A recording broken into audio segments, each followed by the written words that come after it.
ရှ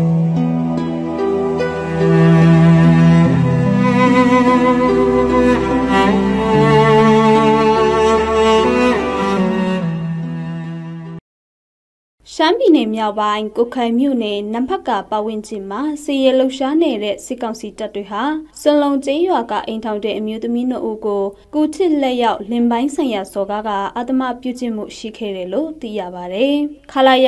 969တိုင်ရင်ကစစ်သား3ယောက်ဟာဇွန်လ30ရက်နေ့ည10:00နာရီအချိန်လောက်မှာစွန်လုံကျေးရွာဖုန်ကြီးကျောင်းအနီးကရှမ်းမိသားစုနေအိမ်တို့ဝင်ရောက်ကကျူးလွန်ခဲ့တာဖြစ်ပါတယ်။၎င်းစစ်သားတွေဟာနေအိမ်တစ်ခုမှာတော့ခင်ပွန်းဖြစ်သူကိုအရက်တော်ဝေခိုင်းပြီးပြန်လာချိန်မှာဒူးထောက်လက်မြောက်ခိုင်းပြီးတော့၎င်းခင်ပွန်းတရဲ့ရှေ့မှာပဲအသက်20အရွယ်ကိုဝန်လွယ်ထားရတဲ့အမျိုးသမီးဖြစ်သူကိုအဓမ္မပြုကျင့်ခဲ့ပါတယ်။ဆက်ပြီးတော့ကြာနေအိမ်တအိမ်မှာစစ်သားတယောက်ဝင်ကြွားပြီးတော့ခင်ပွန်းဖြစ်သူနဲ့ကလေး2ယောက်ကိုအိမ်ပင်မထွက်စေပဲအသက်30နှစ်အရွယ်မိခင်ဖြစ်သူကိုအိမ်ရှိကိုဆွဲထုတ်တွားပြီးတော့အဓမ္မပြုကျင့်ခဲ့ပါတယ်။၎င်းဖြစ်စဉ်တွေနဲ့ပတ်သက်ပြီးတော့ကျေးရွာလူကြီးတွေကခလာရ969တိုင်ရင်ကစစ်ကြောင်းမူဘူမူထူတန့်စင်ကိုဖြည့်ရှင်းပေးပါရန်တွားရောက်တင်ပြပြောဆိုခဲ့ရာ၎င်းဘူမူမှမိခင်အမျိုးသမီး2ဦးကိုအဓမ္မပြုကျင့်ခဲ့တဲ့စစ်သားတွေကိုကြိုးတုပ်ကရိုက်နှက်ခဲ့ပါတယ်။၎င်းနောက်ဘူမူထူတန့်စင်မှယခုကိစ္စနဲ့ပတ်သက်ပြီးမိတို့လုတ်ပေးရမည်ကိုပြောခိုင်းခဲ့ပေမဲ့ရွာလူကြီးအဖွဲ့ကကြောက်လန့်စိုးရိမ်နေတာကြောင့်ဘာမှမပြောရဲခဲ့တော့လေဘူမူထူတန့်စင်ကရွာလူကြီးကိုဗမာငွေကျပ်9000အဓမ္မပြုကျင့်ခံရတဲ့အိမ်ထောင်တဲ့အမျိုးသမီး2ဦးကို9000စီစုစုပေါင်း3,500ကျပ်ပေးပြီးအမှုကိုပိတ်လိုက်တာဖြစ်ကြောင်းလက်တွေ့လာရောက်စစ်ဆေးခဲ့တဲ့သက်ဆိုင်ရာလူကြီးများထမှသိရှိရပါတယ်။၎င်းကိစ္စနဲ့ပတ်သက်ပြီးတော့ရွာလူကြီးတို့အဖွဲ့ကိုတည်င်းလုံးဝပေါက်ကြားခြင်းမရှိအောင်တာဝန်ယူပေးကြပါရန်ချိန်ချောက်ပြောဆိုခဲ့တယ်လို့ဒေသခံတို့ကခုလိုပြောပါတယ်။ဒီကိစ္စကိုဘယ်မှမပေါက်ကြားစေကြနဲ့တည်င်းပြတ်သွားလို့ရှိရင်ရွာကိုလက်နက်ကြီးပစ်ပြီးတော့ချိန်မွသွားအောင်ဖျက်ဆီးပစ်မယ်လို့အဲ့ဒီစစ်တပ်ဗိုလ်မှူးကရွာသူရွာသားတွေကိုချိန်ချောက်ပါတယ်ဒီအဓမ္မပြုကျင့်တဲ့ကိစ္စနဲ့ပတ်သက်ပြီးတော့လေခုလိုဆက်လက်ပြောပြပါမယ်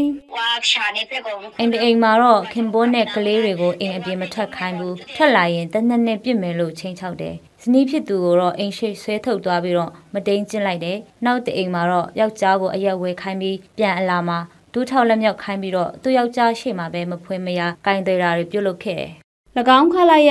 969တိုင်ရင်ကစစ်သားတွေဟာဇွန်လ25ရက်နေ့မှာလဲဒီမာကျေးရွာကလူငယ်2ဦးကိုတပ်ဖြတ်အလောင်းဖျောက်တာပြုလုပ်ခဲ့ပါသေးတယ်။၎င်းတိုင်ရင်ဟာနမ်ဖတ်ကာကျေးရွာမှာတပ်ဆွဲပြီးနေရမှာစွန်လုံကျေးရွာဖုန်ကြီးကျောင်းမှာလာရောက်တပ်ဆွဲနေကြတာဖြစ်ပြီးခုလိုအကြမ်းဖက်ကအဓမ္မမှုကျိုးလွန်ခဲ့တာဖြစ်တယ်လို့သိရှိရပါတယ်။၎င်းအဓမ္မပြုကျင့်တဲ့အမှုဖြစ်ပြီးနောက်ဩဂုတ်လ2ရက်နေ့မှာတော့၎င်းတိုင်ရင်ကမိုးစေ105မိုင်ဘက်ကိုစစ်ရေးလှုပ်ရှားဖို့ထွက်ခွာသွားခဲ့တယ်လို့သိရပါတယ်။ယခုချိန်မှာတော့ကျိုးလွန်ခံခဲ့ရတဲ့မီတာဆိုးတွေဟာလုံခြုံမှုကင်းမဲ့နေတဲ့အတွက်စွန်လုံကျေးရွာကနေတခြားကျေးရွာတွေတို့ပြောင်းရွှေ့ပြီးနေကြရပါတယ်။အခုလို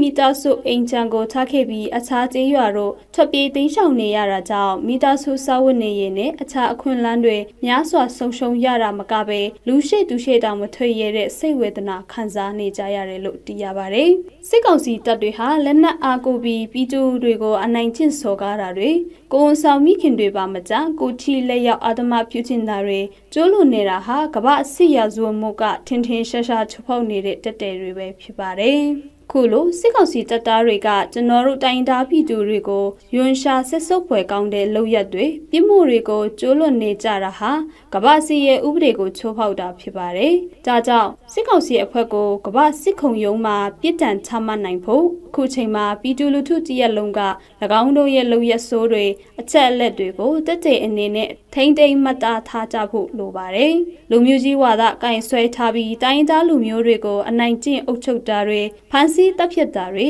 အမျိုးသမီးတွေအဓမ္မပြုကျင့်ခံရတာတွေစတာတွေကိုကျမတို့တိုင်းသားလူမျိုးများအလုံးနဲ့မြန်မာနိုင်ငံတနိုင်ငံလုံးကဗမာပြည်သူလူထုအလုံးစီလုံးညှိညွတ်စွာလက်တွဲပြီးစစ်အာဏာရှင်စနစ်ချုပ်ငြိမ်းဖို့အတွက်လက်နက်ကင်တော်လာနေတော့လမ်းစဉ်ကိုဆက်လက်ပါဝင်သွားကြဖို့လိုပါတယ်။အမျိုးသမီးတွေအကြောင်းမျိုးမျိုးနဲ့အနိုင်ကျင့်စော်ကားခံရမှုတွေအဓမ္မပြုကျင့်ခံရမှုတွေကိုဥ ဥပဒေနဲ့အညီကုညီဖေရှင်းဆောင်ရွက်ပေးတဲ့ကချင်လွတ်မြောက်ရေးအမျိုးသမီးရေးရအဖွဲ့ကိုဖွဲ့စည်းခဲ့တဲ့45နှစ်ပြည့်နှစ်ပတ်လည်အထိမ်းအမှတ်နေ့မှာပဲဤဖြစ်ရမှန်သတင်းစင်ကိုတင်ဆက်လိုက်ရပါတယ်ရှင